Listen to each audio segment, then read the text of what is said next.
நம்ம வாழ்க்கையில நடக்கிற ஒவ்வொரு விஷயத்துக்கும் ஒவ்வொரு விதமா நம்ம ரியாக்ட் பண்ணுவோம். அதுக்கு எல்லாத்துக்குமே பிரெயின் தான் மாஸ்டர். ஆனா அதே பிரெயின் தான் நம்ம கிட்ட சின்ன சின்ன பொய்யும் சொல்லுது. உண்மையா முழுசா சொல்ல வேண்டிய விஷயத்த, முழுசா காட்ட வேண்டிய விஷயத்த பிரெயினுக்கு ஆசை கிடையாது.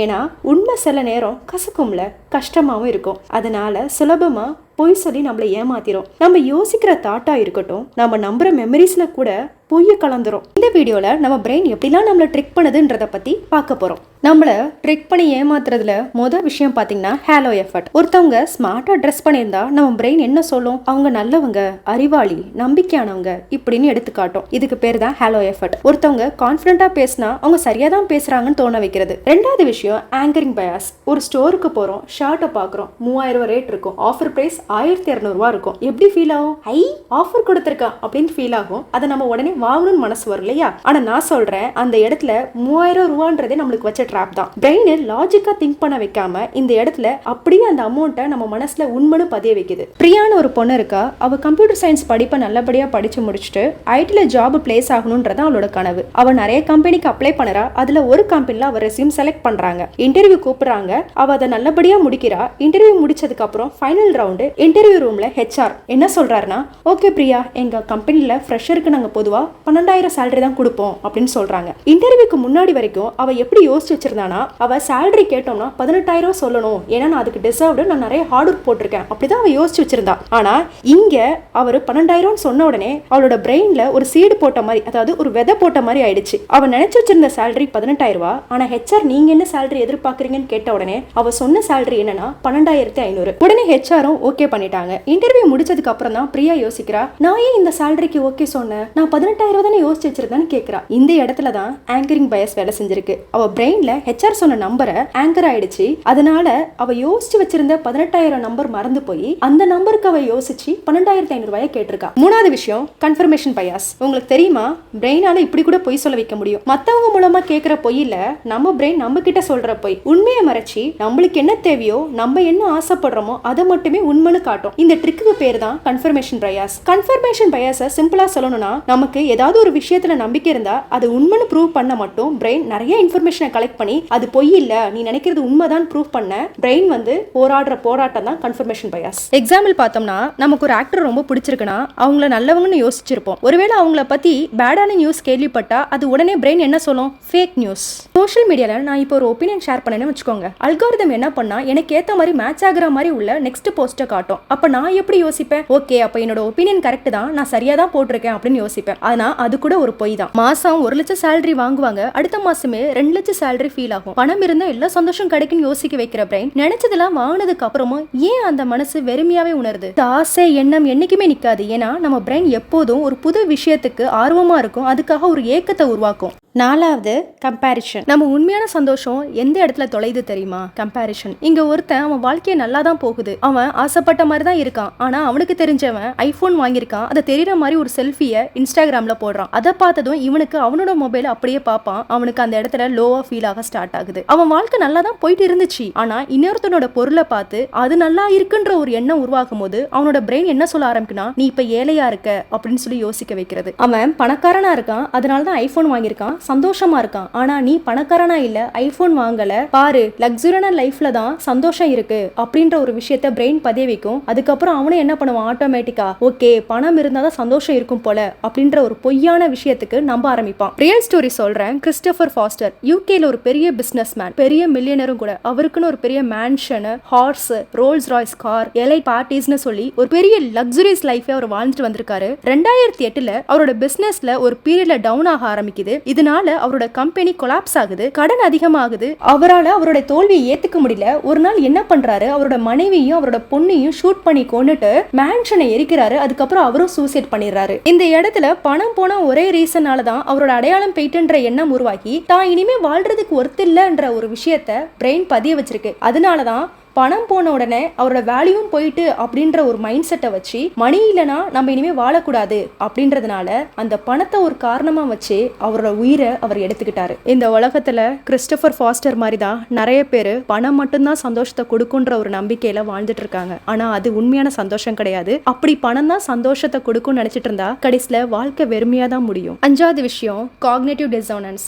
அதாவது நம்ம சரியாக தான் இருக்கோம், நல்லா கரெக்டாக தான் பண்ணுறோம் அப்படின்றதுக்காக நம்ம பிரெயின் என்னெல்லாம் ட்ரிக் பண்ணி ஒன்றும் இல்லை உன் மேலே எந்த தப்பும் கிடையாது அப்படின்னு ஃபீல் பண்ண என்னெல்லாம் பண்ணுது அப்படின்றத பற்றி தான் இப்போ நம்ம பார்க்க போகிறோம். டொராத்தி மார்டின்ஸ் கல்ட் 1954. இவங்க என்னன்னா சிக்காகோல இருந்தவங்க. இவங்க என்ன பண்ணியிருக்காங்க, அவங்களுக்கு ஒரு பிளானட்லேருந்து ஒரு மெசேஜ் கிடைச்சதா சொல்லியிருக்காங்க ஏலியன் கிட்ட இருந்து. அதாவது அவங்களோட ப்ரெடிக்ஷன் என்னன்னா டிசம்பர் 21, 1954 அப்ப இந்த உலகம் அழிஞ்சிடும், உண்மையா நம்பிக்கை உள்ளவங்க மட்டும்தான் ஏலியன் மூலமா காப்பாற்றப்படுவாங்க அப்படின்னு சொல்லியிருக்காங்க. இவங்க சொன்ன இந்த கதையை கேட்டு நிறைய பேர் நம்பி என்ன பண்ணிருக்காங்க தெரியுமா, அவங்களோட ஜாபை விட்டுருக்காங்க, வீட்டை விட்டு வெளியே வந்திருக்காங்க, ஃபேமிலியை விட்டு வந்திருக்காங்க. இப்படி வந்து டொராத்தியோட வீட்டிலே ஸ்டே பண்ணிருக்காங்க. 1954 டிசம்பர் 21 டொராத்தியோட வீட்டில் நம்பி இருந்தவங்க எல்லாரும் ஏலியனுக்காக வெயிட் பண்ணிட்டு இருந்தாங்க. இந்த உலகம் அழிஞ்சிருமோன்ற ஒரு யோசனையில. மிட் நைட் ஆகுது, ஏலியனும் வரல, உலகமும் அழியல. ஆனா அவ சொன்ன அந்த ப்ராபஸியும் ஃபெயில் ஆயிட்டு. நார்மலா பார்த்தா என்ன சொல்லணும், அவங்கலாம் இல்ல நம்ம சொன்னதெல்லாம் தப்புன்னு சொல்லியிருக்கணும் இல்லையா. அதுக்கு பதிலா அவங்க என்ன தெரியுமா சொல்லியிருக்காங்க, நம்மளோட பிரேயரோட நம்பிக்கை தான் உலகத்தை காப்பாத்திருக்கு, நம்ம பிரேயர் தான் உலகத்துக்கு முடிவு கொண்டு வராம இருந்திருக்குன்னு சொல்லியிருக்காங்க. இதுதான் காக்னிட்டிவ் டிசானன்ஸ். இந்த இடத்துல அவங்க சொன்னதே தப்பா இருந்தாலுமே அவங்களோட பிரெயின் இல்ல அது உண்மைதான் சொல்லி நம்ப வச்சிருக்கு. காரணம் என்னன்னா தப்புன்னு சொல்லும் போது பிரெயினுக்கு ஒரு பெயின் ஏற்படும். அந்த பெயின்ல இருந்து எஸ்கேப் ஆகுறதுக்காக அந்த ரியாலிட்டியை வேற மாதிரி மாத்தி தனக்கேத்த மாதிரி மாத்தி இல்ல நீ பண்ணது சரிதான் அப்படின்னு சொல்லி நம்ப வைக்கிறது. அடுத்த எக்ஸ்பெரிமெண்ட் லியான் ஃபெஸ்டிங்ஸரும் ஜேம்ஸ் கேரல் ஸ்மித்தும் 1959 அப்ப ஒரு எக்ஸ்பெரிமெண்ட் கண்டக்ட் பண்றாங்க சைக்காலஜி டிபார்ட்மெண்ட்ல ஒரு ரூம்ல. அந்த ரூம்குள்ள பாத்தீங்கன்னா எந்த ஒரு எக்ஸைட் பண்ற மாதிரி எதுவுமே கிடையாது, ஆச்சரியப்படுத்துற மாதிரியும் எதுவுமே இல்ல. அங்க பாத்தீங்கன்னா டேபிள், சேரு, அதுக்கப்புறம் அவங்களுடைய டாஸ்க் அவ்வளவுதான் வச்சிருக்காங்க. ஒரு ஸ்டடி கண்டக்ட் பண்றாங்க. இந்த டாஸ்க் பண்றவங்களுக்கு காசு கிடைக்குன்னு வேற சொல்லிருக்காங்க. காலேஜ் ஸ்டூடெண்ட்ஸ் ஒரு குரூப்பா கூப்பிட்டு 2 குரூப்பா பிரிக்கிறாங்க. அந்த டாஸ்க் ரொம்ப சிம்பிள் தான். ஒவ்வொரு மணி நேரத்துக்கும் அந்த போர்டில் இருக்கக்கூடிய பெக்ஸை டர்ன் பண்ணணும். அதாவது லெஃப்ட் சைடு இன்னொன்று ரைட் சைடு சொல்லிட்டு ஒவ்வொரு மணி நேரத்துக்கு பண்ணணும். இப்படி பண்ணுறதுனால திருப்பி திருப்பி பண்ணும்போது அவங்களுக்கு என்னமா ஃபீல் ஆகும், ரொம்ப போர் அடிக்கிற மாதிரி ஃபீல் ஆகும் இல்லையா. இந்த போரிங் டாஸ்க் முடிச்சதும் அவங்க என்ன சொல்லியிருக்காங்கன்னா, நீங்கள் அடுத்த ஒரு குரூப் 2க்கு என்ன சொல்றீங்கன்னா, இந்த டாஸ்க் ரொம்ப எக்ஸைட்மெண்ட் கொடுத்துச்சு, ரொம்ப ஜாலியாக இருந்துச்சு சொல்லுங்க. அப்படி நீங்கள் சொன்னீங்கன்னா உங்களுக்கு வந்து நாங்கள் மணி கொடுப்போம்னு சொல்கிறாங்க. இவங்களும் சரின்னு சொல்லிட்டு குரூப் 2 கிட்ட போய் அதே மாதிரி சொல்லியிருக்காங்க. குரூப் 2 அதே மாதிரி டாஸ்க் பண்ணுறாங்க. குரூப் 2 கிட்டையும் அதே மாதிரி தான் சொல்கிறாங்க. வெளியே போய் என்ன சொல்றீங்கன்னா, இந்த டாஸ்க் ரொம்ப ஜாலியாக இருந்துச்சு, நாங்கள் ரொம்ப எக்ஸைட்டாக இருந்தோம், ரொம்ப சந்தோஷமா இருந்தோம் சொல்லுங்கன்னு சொல்லி. இப்போ இந்த மாதிரி நடந்து முடிஞ்சிருச்சு இல்லையா. முடிச்சதுக்கு அப்புறம் என்ன பண்ணிருக்காங்க, குரூப் 1க்கு எவ்வளவு காசு கொடுத்துருக்காங்கன்னா ஆளுக்கு $1 கொடுத்துருக்காங்க. குரூப் 2க்கு வந்து எப்படி கொடுத்துருக்காங்கன்னா ஆளுக்கு $20 கொடுத்துருக்காங்க. இந்த இடத்துல பாத்தீங்கன்னா இந்த குரூப் 1க்கு எப்படி ஃபீல் ஆயிருக்கும், இது ஒரு போரிங் டாஸ்க், ஆனா இந்த $1க்காக நான் போய் சொல்லிட்டானா அப்படின்னு ஒரு ஃபீல் ஆயிருக்கும்ல. ஆனா ஸ்டார்டிங் என்னாச்சு, அவங்க போரிங் ஃபீல் பண்ணாங்க. இப்போ அந்த $1 வந்தோடனே அவங்களுக்கு ஒரு கில்ட் ஆயிருக்கும். அந்த கில்ட்டை சரி பண்றதுக்கு பிரெயின் எப்படி கிரியேட் பண்ணுதுன்னா, இல்ல அந்த டாஸ்க் ரொம்ப ஜாலியாக தான் உண்மையிலே இருந்துச்சு, நல்லா யோசிச்சு பாரு, அது ஒரு டிஃப்ரெண்டான ஃபீல் தானே கொடுத்துச்சு சொல்லி அவங்கள மைண்டை வேற மாதிரி ட்ரிக் பண்ணும். இந்த இடத்துல குரூப் 1 உள்ளவங்க உண்மையிலே என்ஜாய் பண்ண மாதிரி ஃபீல் பண்ணிருக்காங்க. குரூப் 2 உள்ளவங்க என்னன்னா $20 கிடைச்சிருக்கு, சரி ஓகே, அந்த டாஸ்க் போரிங்கா இருந்தாலும் கையில காசு கொடுத்தாங்க, $20 கொடுத்தாங்க, ஸோ இந்த பொய்க்கு ஒன்றும் பிரச்சனை இல்லை அப்படின்னு சொல்லி அவங்க மைண்ட் சாட்டிஸ்ஃபை பண்ணிட்டு. இந்த இடத்துல பாத்தீங்கன்னா 2 குரூப்புமே ஒரே டாஸ்க் தான் பண்ணிருக்காங்க. ஆனா அவங்களோட எண்ணம் வந்து மாறி இருக்கு. எதனால, அவங்க தப்புன்னு ஃபீல் ஆகக்கூடாது, அவங்க பண்ணது சரியான விஷயம் யோசிக்க வைக்கிறதுக்காக அந்த எண்ணம் மாற்றப்பட்டிருக்கு. 6வது விஷயம் பாத்தீங்கன்னா ஃபியர் லைஸ் டு, பயம் கூட போய் சொல்லும். பயம்னா என்ன, நம்மளுக்கு ஆபத்து இருக்கும் போது நம்மளுக்கு சொல்ற ஒரு சிக்னல் மாதிரி. ஒருவேளை நமக்கு எந்த ஆபத்தும் இல்லை, ஆனா நம்ம கிட்ட பிரெயின் வந்து ஏதோ ஒரு ஆபத்து இருக்குன்ற ஒரு ஃபீல் கொடுத்துச்சுன்னா அந்த இடத்துல பொய் தானே சொல்லிருக்கு. ஒரு ஸ்டோரி பார்க்கலாமா. இங்க ஒருத்தவங்க 28 வயசு பெண், அவங்க அபார்ட்மெண்ட்ல தனியா இருக்காங்க. நைட் 2 மணி அப்போ ஒரு சின்ன பீப் சவுண்ட் கேக்குது. அதை கேட்டதும் அவங்களுக்கு திடீர்னு பயம் வந்துருச்சு. அவங்க போன் எடுத்து 911க்கு கால் பண்ணி காப்பாத்துங்க, என் அபார்ட்மெண்ட்ல ஃபயர்னு சொல்லி அழுறா. அவளுக்கு